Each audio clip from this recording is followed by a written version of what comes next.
Quando uma parte do texto estiver em negrito, vocês ouvirão um pequeno sino no início e no final deste texto. Carta 6, parte 2. Quando é atacado de algum modo, o caminho mais elevado, um caminho unicamente de repercussões construtivas, é o de recordar que você pode chamar instantaneamente a consciência divina, da qual receberá imediata proteção em qualquer eventualidade. Todavia, isso só é possível se você puder ir além do impulso magnético de resistência do ego, com a perfeita segurança de que a consciência divina atende cada uma de suas necessidades. Agora volte sua mão esquerda para sua posição original, junto à mão direita. Perceba que durante o exercício, o espaço entre as mãos permaneceu espaço. Ele não esteve envolvido em nenhuma atividade de suas mãos. E assim é com sua alma. Quando seu ego está ocupado, segundo após segundo, sempre e para sempre em alerta, para realizar as suas necessidades e para defender você de qualquer aborrecimento. A consciência divina de sua alma ficou oculta, ainda que esteja sempre em seu interior. Quando estive na Terra, falava com as pessoas sobre o reino dos céus. Eu disse que ele estava dentro de cada um, e assim é a sua alma, é a morada do equilíbrio da consciência divina, que deu para você o ser como futuro homem ou mulher. Desejo muito poder depositar em sua mente uma visão mais ampla de sua fonte de ser, para que você possa perceber com um pouco mais de clareza o seu começo, de onde você veio. Você também deve compreender que sempre que pronuncie uma palavra para descrever aquele que verdadeiramente não é conhecível, eu mesmo estou nas mais altas frequências infinitesimais de vibração, no limite do grande equilíbrio universal, de onde todas as coisas retiram seu ser e sua forma. Se eu falar de uma montanha, uma imagem virá à sua mente. Porém, você não conhecerá a imensidão de sua estrutura, a resistência de sua rocha, os seus barrancos, picos e cavernas, a neve que a cobre a cada inverno, as cascatas caindo em mananciais quando se derretem as geleiras. Para que você tenha um vislumbre da grandeza da montanha, eu teria que entrar em uma descrição detalhada de cada canto e recanto. E mesmo depois da explicação verbal mais detalhada, você teria somente uma imagem mental para sua inspiração. Você ainda não conheceria a montanha.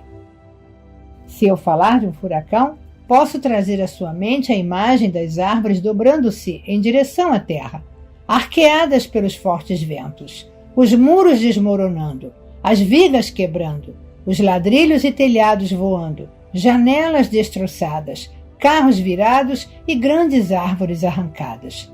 Porém, até que eu tenha experimentado pessoalmente, você nunca conhecerá a força e o ruído daquele vento, o estrondo da alvenaria caindo e o terror que aquilo gera no coração das pessoas que têm de suportá-lo. E assim é quando tento descrever para você aquele que deu ser a toda a criação. Você pode apenas imaginar, mas não pode saber. Você começará a ter alguma ideia do que tento explicar somente depois de ter experimentado por si mesmo tudo que eu disse a respeito. Portanto, não deixe que ninguém que tenha lido minhas cartas discuta com quem quer que seja, ou negue a verdade do que estou ensinando, ou rejeite as minhas palavras, pois eu digo verdadeiramente que vocês não podem conhecer plenamente aquilo que ainda não experimentaram. Apenas aqueles que me seguirem com aceitação e fé na meditação diária, na purificação da consciência e na oração fervorosa, pedindo iluminação, no final obterão vislumbres cada vez mais profundos e, portanto, experiências daquilo a que a criação mesma pode dar acesso, a consciência divina. Talvez você se pergunte, qual é a diferença entre a consciência universal e a consciência divina? A consciência universal é o reino universal do espaço, onde ninguém pode entrar ou acessar, uma vez que ele permanece em um estado de equilíbrio e de energia autônoma. A consciência divina é a reunião dos impulsos originais dentro da consciência universal, que foram liberados para converter-se na atividade e na substância da criação no momento do Big Bang. Impulsos se dividiram na explosão e então se reuniram num estado de mútua retenção. Estavam destinados a trabalhar para sempre no reino criado, separadamente, se manifestando como energias ou em conjunto, retidos em equilíbrio. É somente nesse reino da consciência divina que a ciência pode penetrar. Talvez o parágrafo seguinte explique isso com maior clareza. Consciência universal, personificação dos impulsos universais. Impulso da vontade de criar, em mútua retenção com impulso do propósito de experienciar a si mesmo. Inteligência, em mútua retenção com amor. Impulso da vontade inteligente, em equilíbrio com impulso de propósitos amorosos. Tendo dado esta descrição da consciência universal em palavras intelectuais, você não estará mais perto de poder apreciar a sublime magnificência e grandeza do poder, nem da beleza, da alegria, da harmonia, do êxtase contido na cor e som, muito além de sua dimensão. Somente nós, que ascendemos nas frequências vibratórias de consciência até os portais ou limites do equilíbrio da consciência universal, é que experimentamos e podemos irradiar, sem desejar realizá-lo, o êxtase da autoconsciência do verdadeiro potencial, a maravilhosa alegria da realização pessoal, sem levantar um dedo.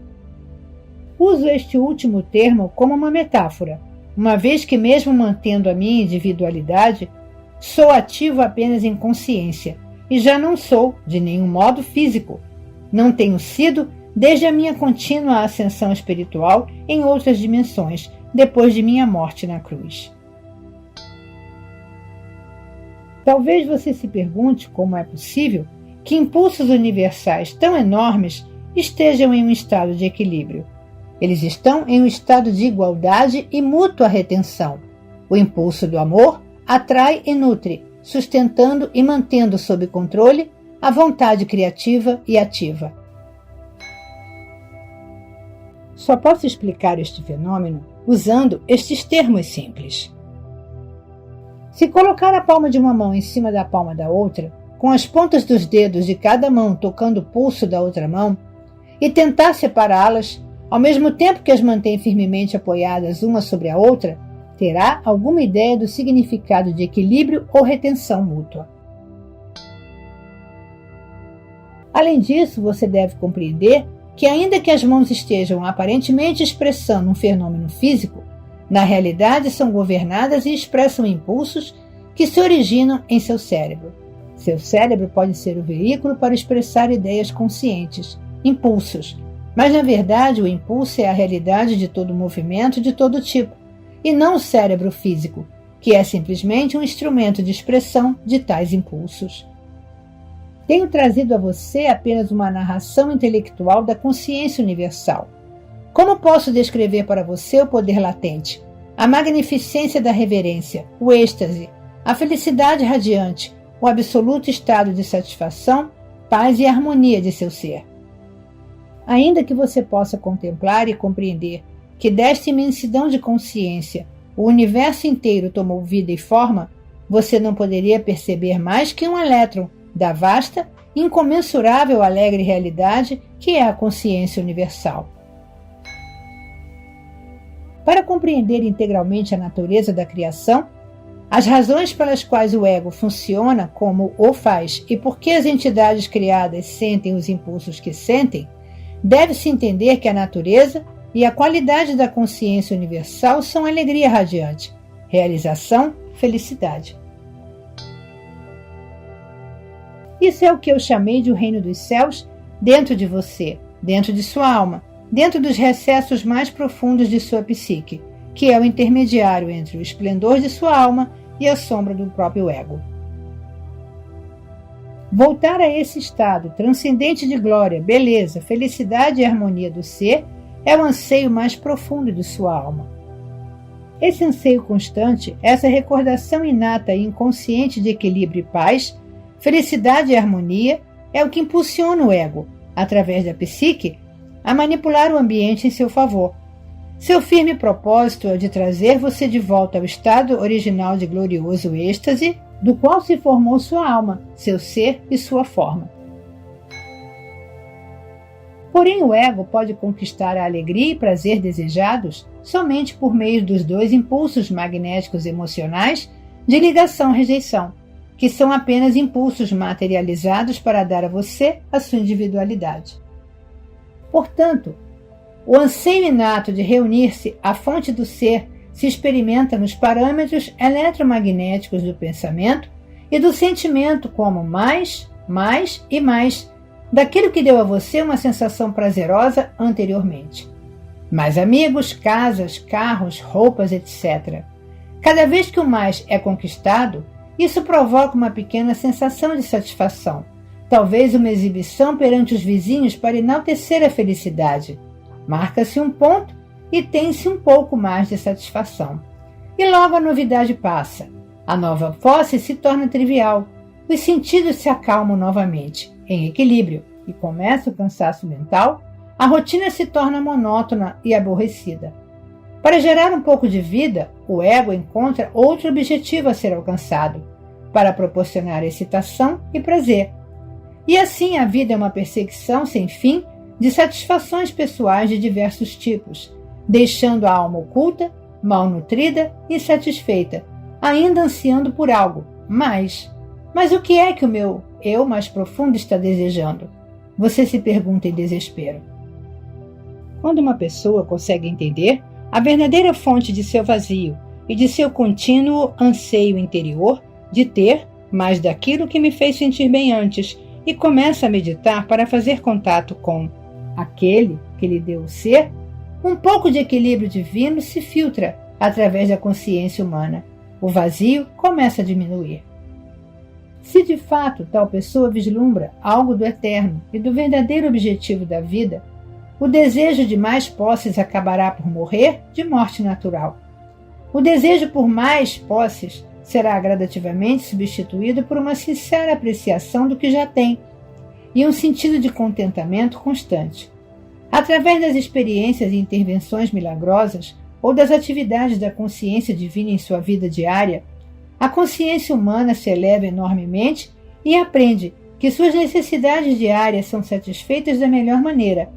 Aumenta-se a fé e a alegria se intensifica. Por isso tenho dito, não vim para ensinar você a pensar positivamente, para atrair ao seu redor as coisas que quer e necessita. Vim expressamente para levá-lo de volta ao reino dos céus. Entretanto, não é somente por desejar mais posses que sua alma se encontra presa em sua morada secreta. O ego também utiliza o impulso emocional magnético de repelir e rejeitar para assegurar sua individualidade, privacidade e segurança. Esse impulso assume diversas formas projetadas para dar uma sensação de superioridade ou elitismo que o protege de pessoas que você considera indesejáveis ou que têm uma menor posição social que você. Esse impulso egocêntrico é praticado continuamente e acredita-se que é perfeitamente aceitável, mesmo nas igrejas. A verdade é, quando a alma começa a ganhar um pouco de controle sobre o impulso do ego, ela repreenderá a personalidade humana por seu egoísmo e exclusividade.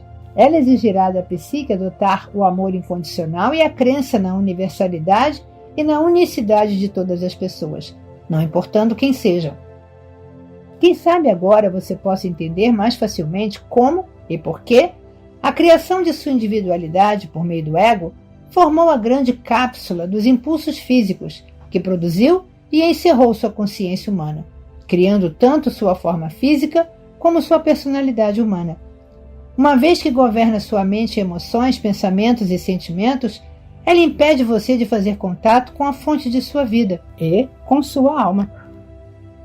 Seu verdadeiro propósito na vida é alcançar o domínio do seu ego, estendendo seu pensamento e sentimento para aquele que você percebe estar por trás da criação, pedindo continuamente por iluminação.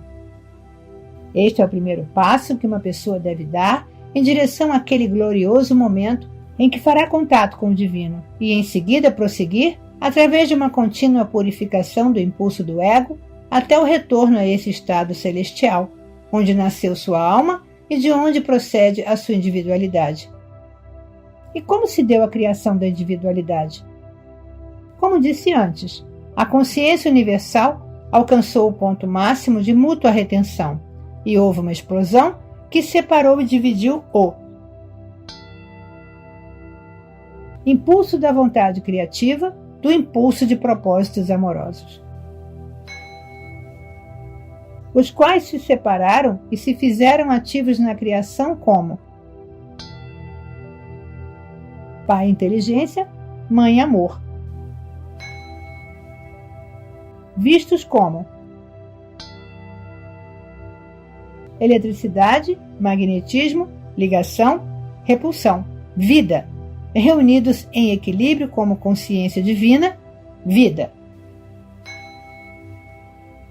Portanto, o mundo visível, longe de ser sólido e matéria imponderável, na realidade é mente, atividade, trabalhando sempre em conjunto com o emocional, magnético, ligação, repulsão, também conhecido como atração, ligação. Pai inteligência, eletricidade física e Mãe amor, físico-magnético, ligação, rejeição. Juntos produziram um filho, o ego. Este impulso de individualidade nasceu e tomou forma consistente e inalterável dentro das energias da criação, para assegurar que as várias forças elétricas expressas como prótons e elétrons e o resto do grupo de partículas, descobertas com excitação pela ciência, não escapassem voando ininterruptamente em um distante estado sem forma, mas que fossem contidas e controladas pelo impulso magnético, ligação-rejeição, da Mãe Amor, para chegar à manifestação de uma forma. A ciência talvez conteste os parágrafos anteriores, uma vez que ela tem se esforçado bastante para descrever os vários processos de ligação, aplicando diversos termos às energias de ligação. A ciência é bem-vinda para nomear as energias de ligação ou atração com a terminologia que desejar. Porém, permanece o fato de que essas energias tomaram forma do grandioso e primordial impulso da Mãe Amor, cuja função primordial de consciência é a de dar forma à individualidade. O impulso do Pai Vida inteligente fornece o ímpeto elétrico para a criação. O impulso da Mãe Propósito amoroso proporciona a ligação para reter o ímpeto elétrico e colocá-lo sob controle na individualidade. O impulso da Mãe Propósito amoroso proporciona também um impulso repulsão-rejeição para assegurar a sobrevivência da individualidade. Este é o processo da criação. A ciência só pode se aproximar da criação como espectadora. Ainda que seus embaixadores sejam humanos e experimentem a vida neles mesmos, a mente humana somente pode observar o que foi criado. Não se pode entrar nos processos íntimos da criação ocultos na matéria e nos campos mais básicos de energia. A ciência nunca será capaz de apontar o fator motivador X, a partir do qual surgem as energias que controlam a criação da forma individual. Porém, o que a ciência tem a dizer sobre a criação tem pouca importância para você como indivíduo. A ciência não mudará nem um pouco seu estilo de vida, sua saúde, seu ambiente, seus sentimentos pessoais e conquistas. O que você precisa saber, e o que vim expressamente explicar, é como escapar do impulso egoísta, possessivo protetor que foi dado a você pelo ego, para assegurar sua individualidade e sobrevivência e sua aspiração inata para retornar à alegria e felicidade da qual surgiu a vida de toda a criação. Esta é a razão pela qual vim originalmente à Terra e por que venho neste momento, para fazer algo que nenhum cientista jamais poderá fazer para você, ajudar sua alma a emergir dos confins de seu impulso egocêntrico e lançá-la em um novo programa de vida para os seus pensamentos e emoções, que expressará diretamente a vida da consciência Pai-Mãe, que foi injetada em você e em toda a humanidade no momento da concepção. Em virtude do próprio ego, possuir o ímpeto elétrico da atividade, criatividade, e os impulsos magnéticos emocionais de ligação-rejeição, o que quer que nasça do impulso do ego, através de seus pensamentos, sentimentos e ações, estará carregado de vida física eletromagnética, que reproduzirá formas de vida idênticas, que serão finalmente materializadas na vida do ego criador. Essas formas criadas não se manifestam apenas como experiências, mas também perturbam o funcionamento dos processos físicos do seu criador e são a origem dos desconfortos físicos, dos vírus ou das doenças. Assim, é causa de grande alegria quando a alma emerge da consciência humana encapsulada pelo ego, pois a consciência espiritual ascendente criará as condições harmoniosas e vivificantes que ela guarda na consciência. Por outro lado, é causa de tristeza quando a consciência humana está submetida ao controle do ego, produzindo aborrecimentos e atribulações nas experiências da vida e na condição física em si.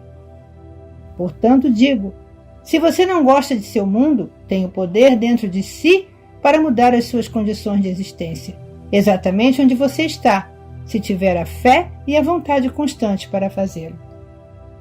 Repito de outra maneira para ganhar sua atenção. Se você continuar no nível atual de pensamento e funcionamento humano, somente experimentará seu nível atual de existência humana. Você será obrigado a trabalhar duramente por uma vida mesquinha, marcada por inúmeros problemas, tais como pobreza, saúde precária e vícios, imobilizado pelo medo desmoralizante e exposto a ataques mal intencionados de todo tipo. Suas condições atuais o sobrecarregarão até que você compreenda como mudá-las. Esta é sua oportunidade de ouro para assumir as rédeas de sua vida como nunca o fez antes, tomando o controle de seus pensamentos e emoções, seus impulsos elétricos e magnéticos, que são o molde de suas experiências futuras. Pois você é como um ceramista que possui argila e diariamente molda vasilhas e utensílios para seu uso. A consciência é a argila, a substância com a qual você cria a sua vida, e cada condição relacionada a ela. Você sozinho molda a sua vida na forma que ela tem. Através de seus pensamentos você pode mudar seu futuro pessoal, se levar em conta as minhas palavras, compreender suas verdadeiras origens, acreditar nelas e utilizar este conhecimento em sua rotina diária. Você pode afetar seu ambiente, seu lar, sua família, seu trabalho, as pessoas com as quais se relaciona, assim como também as plantas, os animais e o clima. O que você mantiver firmemente em sua mente é o que exteriorizará. Portanto, é crucial para o seu desenvolvimento espiritual e para o seu desenvolvimento pessoal humano que compreenda plenamente tudo que estou tentando ensinar a você. Não pense que estas cartas que apresento são demasiado difíceis de compreender, passando em seguida para uma maneira mais fácil de encontrar a felicidade. Creia-me, não há verdade nem caminho mais fácil para encontrar o equilíbrio e a felicidade que você procura, porque minhas palavras descrevem a verdade universal da existência e da vida, com a qual você está atualmente construindo ou destruindo sua vida. Ao mesmo tempo, você pode ter certeza de que nunca poderá criar novas condições para você mesmo, até descobrir por que e como criou condições negativas e destrutivas no passado. Tudo que você vive neste momento foi criado e colocado em movimento com pensamentos, palavras e ações no passado, de modo que não se ressinta com suas circunstâncias atuais, uma vez que você mesmo as criou. Seja sensato, leia estas cartas e dedique toda a sua força e vontade para descobrir os meios que você usou no passado, em sua ignorância, para estragar a sua vida. Em seguida, tome as medidas necessárias para purificar a sua consciência. Talvez você se pergunte, por que devo purificar a minha consciência? Eu digo, você nunca semearia um campo de milho sem primeiro arar a terra e usar o maquinário para aplainá-la e espalhar o fertilizante. Se por ignorância você semear entre as ervas daninhas, em solo cheio de torrões ou deixar de colocar o fertilizante, sua colheita será escassa e desigual. É a mesma coisa quando você mistura em seu terreno pensamentos egoístas e vive exclusivamente do seu conhecimento, força e vontade humanos. Você fica limitado em tudo o que faz. Inconscientemente, você cria circunstâncias que limitarão a colheita de seus esforços. No momento em que você perceber de onde realmente veio, busque o poder sobre o qual pode se apoiar para que possa realizar todas as coisas em sua vida. E tome medidas urgentes para limpar as ervas daninhas, e assim, purificando o solo de sua consciência, atrairá o poder, que impregnará e fará prosperar as suas experiências e atividades diárias. Poderíamos dizer que o poder é seu fertilizante, porém isto seria totalmente impreciso e falso. O fertilizante é um alimento químico, inanimado para as plantas, enquanto que o poder que você pode extrair através da meditação diária é a vida que irá revigorar todo o seu ser, sua vida e mesmo as suas plantas, os tijolos de sua casa e suas instalações, muito além do que você acredita hoje. As pessoas que empregam toda a sua força de vontade para viver esta verdade veem os frutos inegáveis em suas vidas e, ao vê-los, sua fé e determinação aumentam. Assim entram em um círculo de bênçãos e ficam surpresas ao constatar que outras pessoas possam resistir a esta verdade e que escolham ficar fora da harmonia terrena e espiritual na qual é possível viver.